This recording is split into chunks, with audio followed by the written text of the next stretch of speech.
Hi, my name is Caitlin Tatey, and I'm the Director of the Office of Science Outreach in the Everly College of Science. I'm also the Director of Nature Explorers, which is the camp that's going on this week.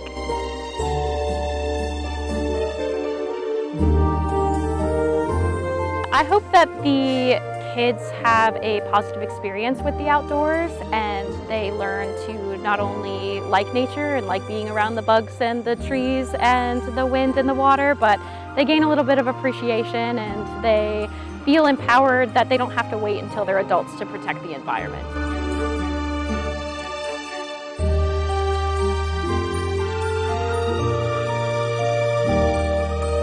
My name is Dr. Destruction from Peoria, Illinois. Do you know what does not get money?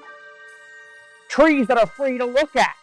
Imagine a campus without any of these trees. Everything would be available to develop.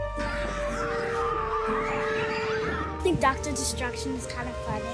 Even my mom thought it was kind of funny. The coolest thing that I've seen was probably the spider, because it was like, it looked like, all the people were saying it was Black Widow, but I don't think it was. It was yellow and black. It kind of looked like a daddy long leg, and somebody picked it up. It was really cool.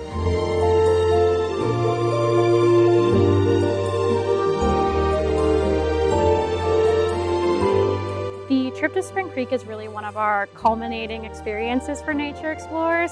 This camp is all about being hands-on and feet in the science versus being in four-wall classrooms, and they actually get to go out and learn about the topics we're learning about. And especially at Spring Creek, it's fun because they get to use these water monitoring kits and they collect data that they actually submit to real scientists via citizen science, which is really cool. I am where I'm at now because I did a camp like this when I was a little kid, and I think that it's so rewarding to be able to have this opportunity and bring the kids out here and they get to learn about science and make new friends and hang out and just hopefully inspire some of those to go into science. And I love all of our science camps, but Nature Explorers hold something very special in my heart that I'm just so happy to be a part of.